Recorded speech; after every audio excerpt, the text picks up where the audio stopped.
Well, hi, welcome back to the Land Whisperer channel. My name is Chris. I'm a short story writer and a spiritual land worker. Today I'm at Shapwick Heath, which is near Glastonbury in Somerset, and it's part of a wider set of wetlands that you can see that belong to the Avalon Marshes. And it's a wonderful place to just come along and be in the natural environment and just enjoy what nature has to show you. It's a beautiful place to be. Um, as you can tell, I'm sitting on a monument, or rather a replica of a monument behind me. And our ancestors, the Neolithic ancestors, used these marshes as a kind of resource for hunting. And during the wetter periods in the year, it became really quite difficult, obviously, to traverse these wetlands. And so they built monuments like this, or in their case, just tracks. So you can see behind me how they have done it, and in order to get to their hunting spots into the depths of the marsh, the ancestors created these pathways. By sharpening big poles, they drove them in at a 45-degree angle, and then put planks along the top. And then, in order to fix them in place, they used little wooden joist points in order to hammer in and hold them steady. And you think that that's actually quite easy, but when you realise that they only had stone tools, it's quite a feat. And not least because they wouldn't have been making them here. They would have carried them in through the trunks in through from the Polden Hills, which are about, I don't know, maybe 2 kilometres that direction to the south. And then on their shoulders bringing these planks in, et cetera, and then fixing them here. But in order to make those planks, they would have had to fell trees, and then they used kind of a splitting technique where they put in wooden wedges along a line where they've hacked out with their stone axes, and then slowly, bit by bit, they hammer those wooden wedges in and then pour water on them in order to split the trunk, so it would go like that. And then that's the first part of it, and then obviously they had to transport them. So anyway, it's pretty impressive, really, when you think about it. Now, archaeologists, they worked on a project called the Somerset Levels Project in the 1970s, and they found probably around 40, maybe, of these similar type of tracks that are buried underneath the peat using anaerobic conditions. They were able, the bog was able to preserve them, so they were able to find them. And the original Sweet track was found by a chap called Ray Sweet in the 1970s. He was a peat worker, and the peat bogs here have been used and worked for centuries. First of all for fuel, then obviously later these days for the garden trade. But in the 70s, Ray was digging a ditch and he found the remnants of the Sweet track, of which this replica you can see today. The actual monument itself is just to the left of it. You can't see anything except for this type of undergrowth and the marsh itself. So the archaeologists said that there was the similar track was used for about 32 years, called the post track, and the Sweet track used to abut onto the end of it, and the original Sweet track was used only for about 10 years. So they were probably in use for maybe 40 years, the life of a hunter. I don't know, maybe the kids decided that there was easier pickings elsewhere, or either that, or they thought that, maybe there were changes in the environment, or they got fed up trying to do all the repairs to it. But it seems an enormous amount of work to us, physical labour, in order to achieve the opportunity of getting food from this particular area. So there is one other thing about this. The water was seen by our ancestors as almost divine. You know, when you have kind of like people who work on the sea, who are fishermen or something like that, they have a deep reverence and deep respect for the sea because it could kill you at any time. Well, I'm sure that these bogs had their own way of taking life.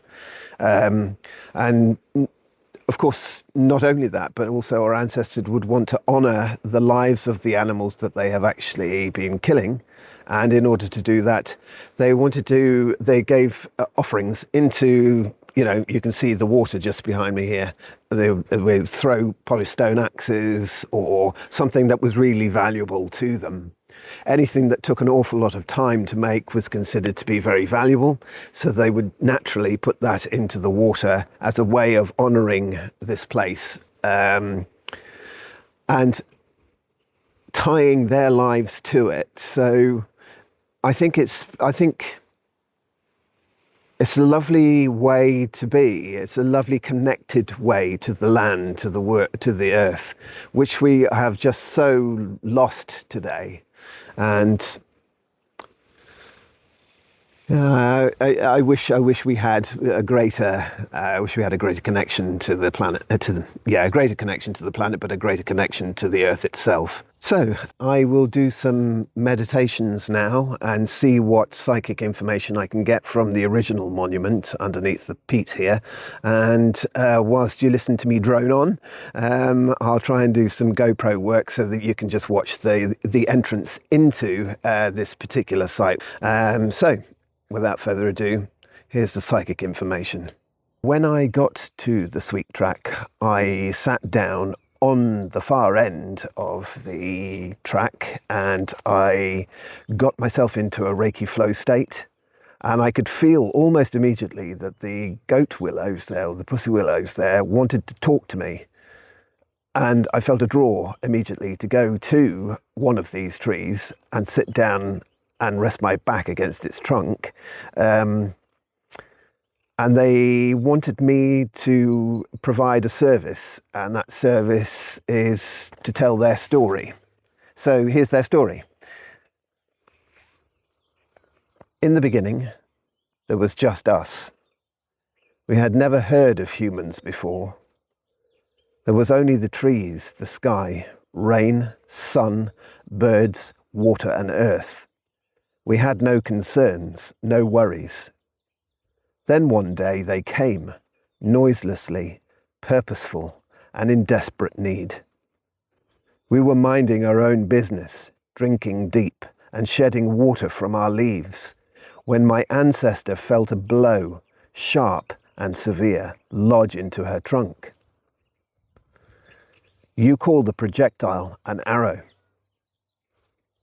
We do not feel pain like humans, only emotional pain. But she felt physical pain that day. She knew, as did we all, that the time without man had passed. A new time had come, troublesome and full of worry. The humans had come here to hunt, to worship here. But in their arrival, a threat had come into our life. It was our wood that they took. The first peoples were respectful, but they rarely came to the swamps. I'm just going to interject here and say that it felt like during the period of time when I was actually downloading in this meditation, it felt like they were talking about the first peoples were the Mesolithic peoples. That's what it felt like during that thing. Okay, so just back to the story now. The first peoples were respectful, but they rarely came to the swamps. Mostly, our willow cousins told us that they kept to the coast, but very occasionally they came in to us here. They worshipped us as equals, but the second set of people did not care for us or the marsh at all. Just interjecting here as well, this felt like the early Neolithic peoples when I was actually doing the meditation. So I'm just going to go back a bit. They worshipped us as equals, but the second set of people did not care for us or the marsh. They just cared about hunting, only hunting. They never honoured us. They never helped us. They just took from us all. The birds began to leave us to find other places where they wouldn't be killed. We willows need the energy of the birds. They are messengers for us, bring us news and take it away too. It's how we know what to do if danger comes. And with the second set of people, the danger came. We begged them to stay, but it was clear they could not. And then the humans found us. They chopped us, burnt us, used us for tracks. We still lie there. Our roots tell the tale, for they feed on our fellow brothers and sisters in the mud. This second lot of people stayed here for over 200 years, though periodically. Gradually, though, they came to respect us. When they learned the value of the birds and how to manage their own needs, then they began to honour us. They left their people here too, buried by the mud, under the track and near to it as well. There are hundreds of their bodies here. We can say that some of them were sorry to have behaved the way that they did to the marsh and to us. Some even tried to stop their people's desperate attempts to hunt, but they were not successful till after the birds left. This track was laid by the second wave of people. Their cries of sadness we can feel and hear even now. It is the same with the birds, the frogs, the fish. All who die here speak to us. Now we tell you to listen to the reeds and the birds, and above all else the trees here, who sing the song of the marsh. No people listen to the trees anymore. They think we are just physical beings. They don't know of our other lives elsewhere. They know nothing. You are the only one who has come here to tell our tale. All life is interconnected on so many levels that even you who honour us today cannot know. It's sad, but we know you care. Thank you for listening. Speak our tale. And that is as far as I got with the psychic information from the goat willows at the Sweet Track. I found it very fascinating the way that they put their roots down into the peat and then wrap them around the Sweet Track, such as it is today in the mud, and also around the bodies that the people had left there as honourings or offerings. And I found that it's kind of similar in a way to the technique that I would be using on rocks and psychometry, that the willows are able to do the same thing with the life that's there in the mud. I find that quite interesting. It seems as though the people began to cherish the land later, when they'd made the mistake in the first place, when they'd actually hunted out the marshes and they had to leave. It's interesting that there were periods of time where people were here, and then periods of time where people were not here. And then there would be another wave. I found that quite interesting as well. Maybe with a bit more time, I could probably find out more detailed information about them and what they did here.